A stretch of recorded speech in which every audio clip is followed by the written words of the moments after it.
The views and opinions expressed on this program are not necessarily those of the staff and management of WBBZ TV.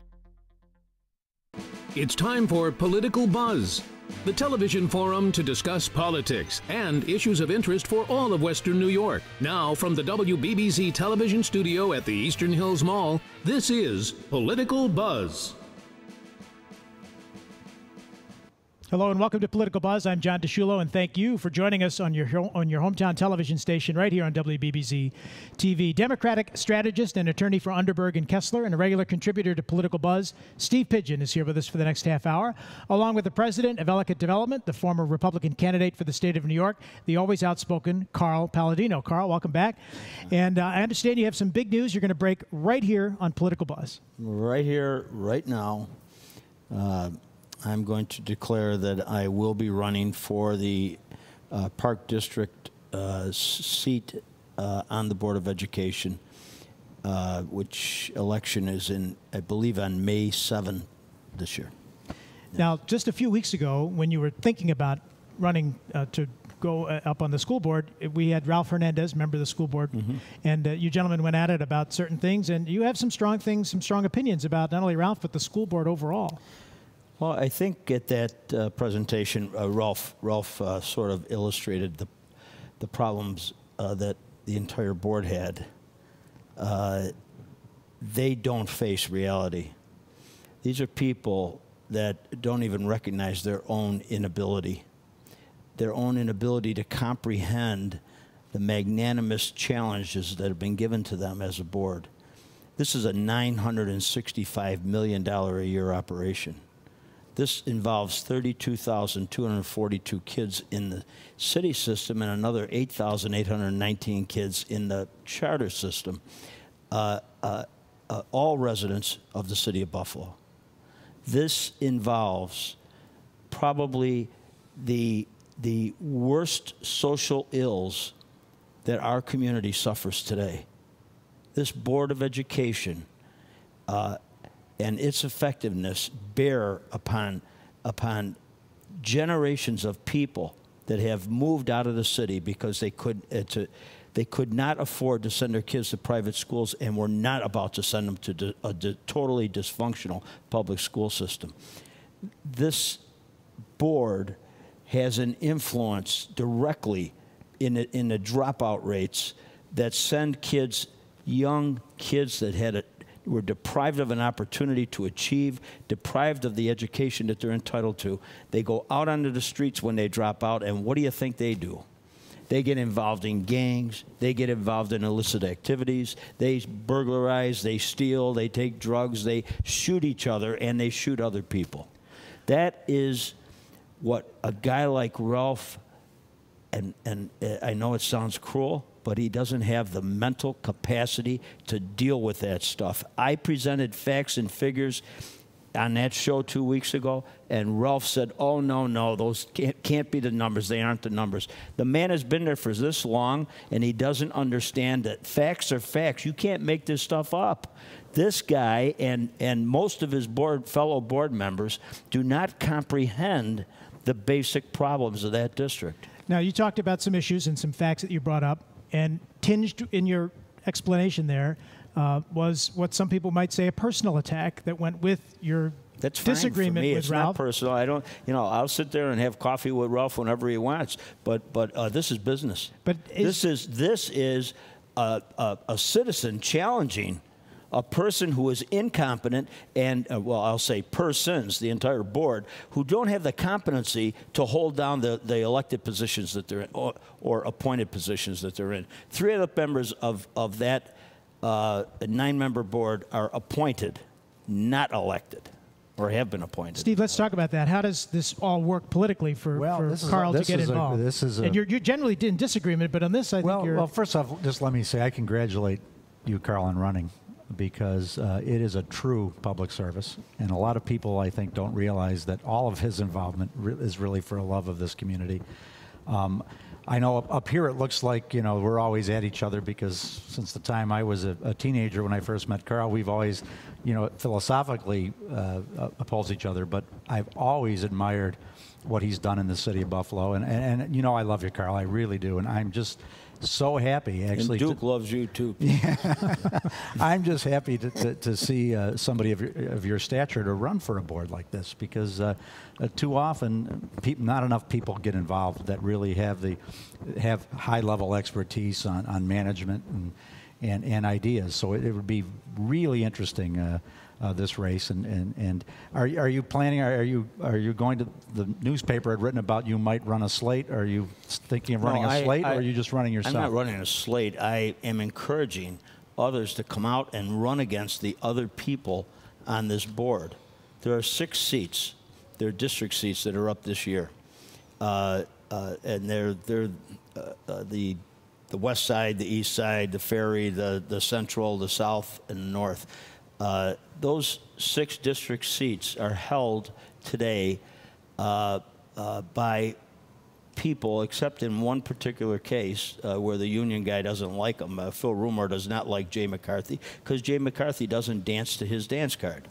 But the others are all loved by Phil Rumor. And Phil Rumor recently just wrote a letter to his membership telling them how important it was for them to come out and stand behind the existing board, because that board is the one that rules on their contracts, the one that rules on how much pay, on their residency, and all these other questions that are important in his mind, okay, to the teachers. Phil Rumor is an anachronism. He's been there for 30 years. He lives for this job, and I have to say this. He has done a magnanimous job of negotiating with people who are totally incompetent to represent the citizens and the kids. And you know, I mean, this isn't about teachers. This is about one man, Phil Rumor, who goes too far. Because in all his great efforts to do well for the teachers, he left thousands and thousands of kids behind. Kids that today are grown-ups leading dysfunctional lives because they never had a fair opportunity for an education. You know, and Phil wants to point at the parents at the home and say, the problems of our schools are right there in the home, where those parents, they don't sit there and teach their kids how to study, and they don't work with them. Well, of course they can't, because they're victims of the same terrible, terrible school system that their kids are now in. And these are the people that are trapped. They're trapped. They can't put their kids into a charter. They can't move to the suburbs, okay? They're trapped for economic reasons in a city where they have no alternatives to turn to. Come on. Is that what America's about? No alternatives? Every year we take 6,000 little 6-year-olds and put them into a dysfunctional school system, knowing fully well that less than 40% of them have a chance to graduate, and if they're black males, less than 20 of them have a chance to graduate. We know that. Well, we know that right now, and we do nothing about it. Nothing. Well, this is the debate that this city needs, Carl, because I think the mayor, Mayor Brown has been very successful in running the city and getting development going again, and you have I expect that the mayor's going to come out and support our efforts. And he's been very good at no taxes and fiscally prudent in the budget and in downtown development and neighborhood community development. But there's one thing left that of course, the mayor has no control over, and that is the school system. And I think the next thing that really needs to be brought together, this city needs the debate on, is improving these city schools. Well, we've talked a lot. I think whether you're Carl, whether you're Phil Ramore, I think everybody agrees that the city schools need to be improved. And it's a lot of people want to move into the city of Buffalo. We've talked a lot about that but they're not because of the school system. So I think this is going to be a tremendous debate for the city of Buffalo. I congratulate you again for doing it. I hope other people heed to your call and we get other people running for these offices. More important today than fixing that bad education system. And we could talk to all these people like Say Yes and bring in all this help and all this money. But it's not money. It's a culture. It's a culture that today covers up criminality in our schools, to the point where a mother called me a couple weeks ago and she said, Mr. Paladino, I cry and I vomit after I send my daughter to go to school at Riverside High School. Wow. Because she goes to school in total fear. Wow. We're going to have more with Carl Paladino, and whether or not his controversial and outspoken personality, how that may weigh with the Buffalo School Board as his announcement to run Well, all of that and more as Political Buzz continues. Hello, everybody. John DeShula. Welcome back to Political Buzz here on WBBZ TV. Our regular guest on the show, Carl Paladino, just announced earlier in the first segment you're going to run to become a member of the Buffalo School Board, and we heard a lot of the reasons why. And you know, Carl, we've all talked about your what some would define as your combative style.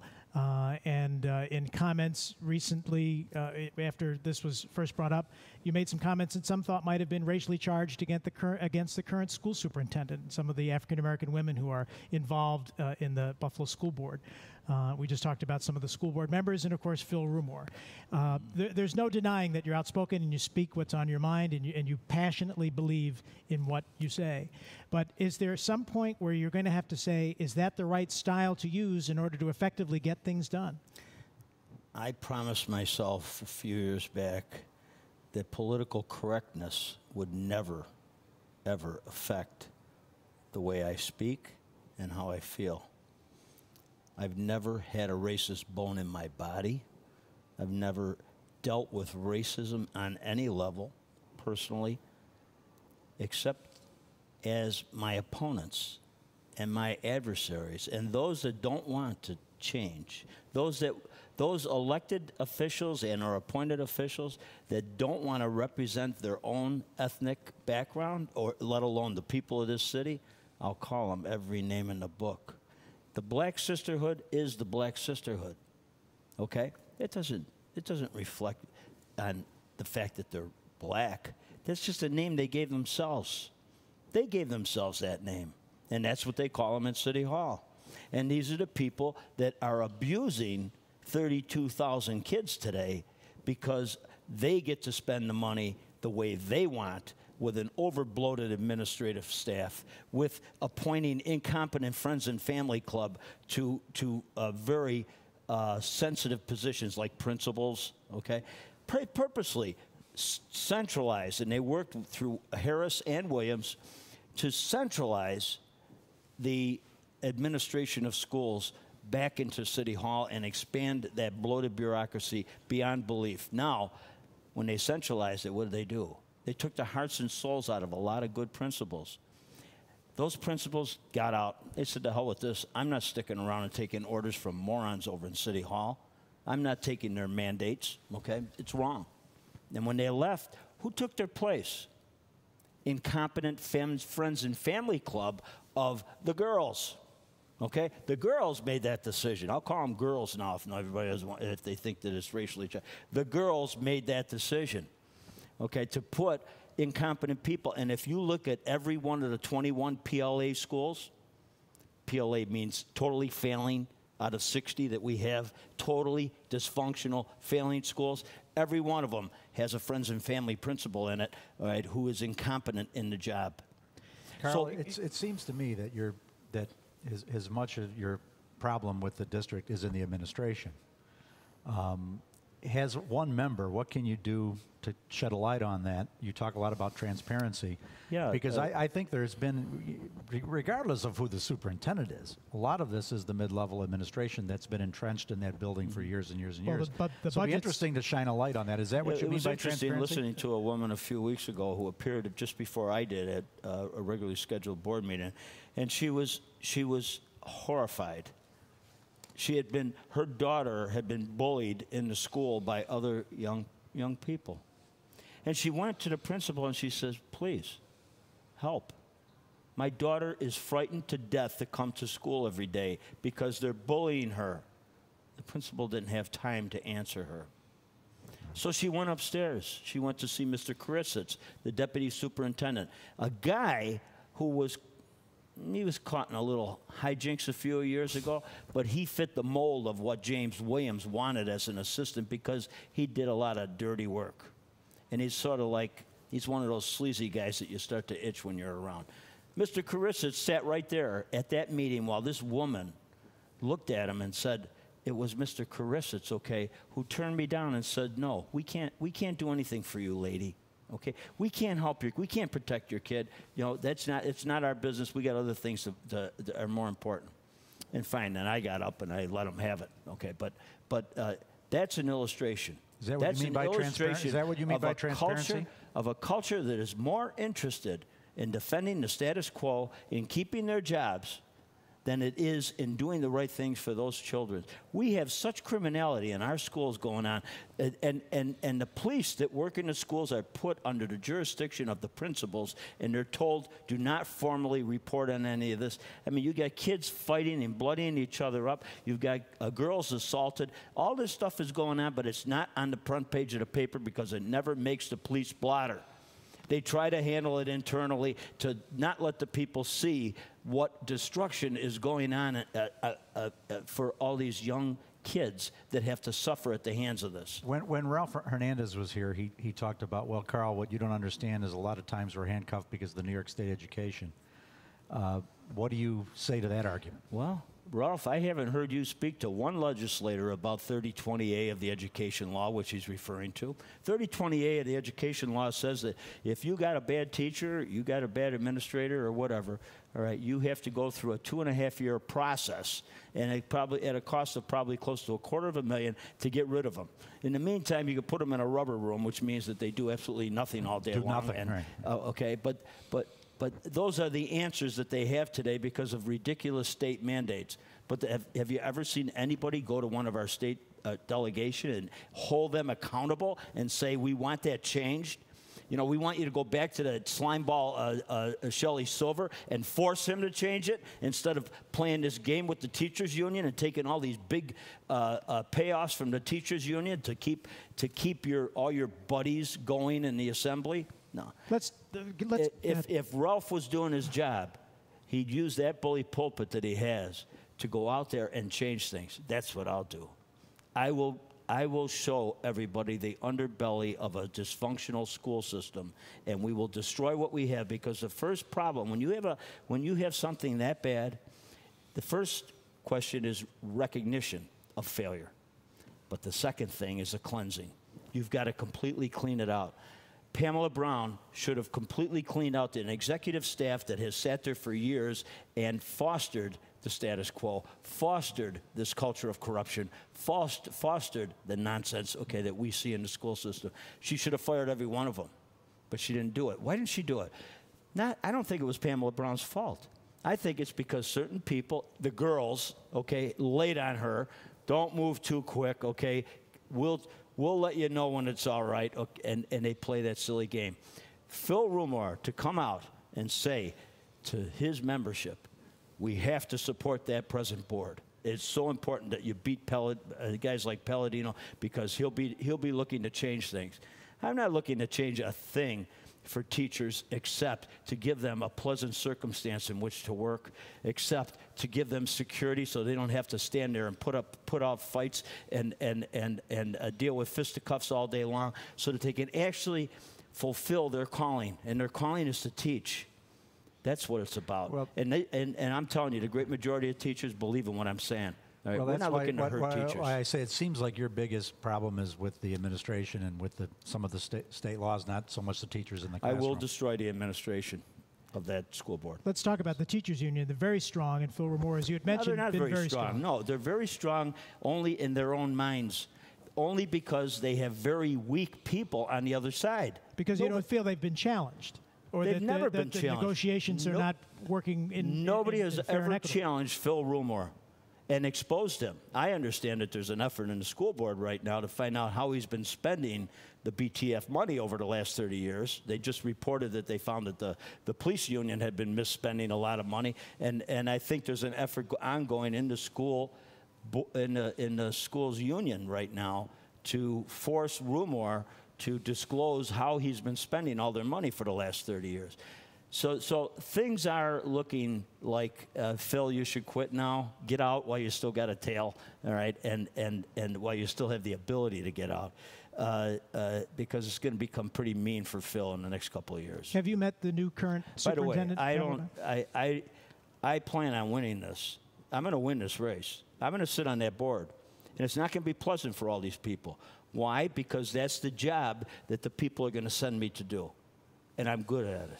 And I know that. And that may sound arrogant, but it's something that I can do. What's interesting, it's really tough to blame a union leader for getting as much as they can, because that's their job. No, you hit did the a nail on the magnificent head. job. It's a negotiation, and if you don't have strong people on the other side for that negotiation, then it's not a negotiation. You can't blame any union leader for doing as good a job as they can. So this is a conversation that needs to happen in this city. The last part of bringing this city back to where it should be, the greatness that it had 30, 40 years ago, is in improving these schools. So I'm so much going to enjoy watching this unfold and for the city. This is really a positive development. May 7th is the election. Carl Paladino announcing you're going to run for the school board in the city of Buffalo, right here on Political Buzz. We'll be back with more on the show right after this. Our friend Lou Billetier Jr. and Joe Kozo over at Chef's Restaurant the other day announcing the Black Tie 60s Gala to benefit Buffalo Hearing and Speech Center. I know they're very involved at Buffalo Hearing and Speech Center in education for challenged young people. That event coming up March 9th.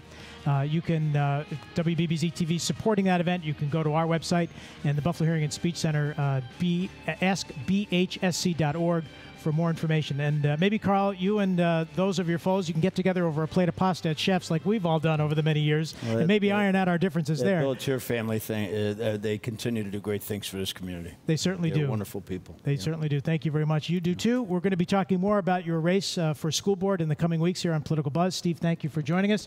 Much more ahead in the coming weeks. Thursday at 7:30, Friday morning at 9, and Sunday at 10 a.m. here on WBBZ TV. Thanks for watching, everybody.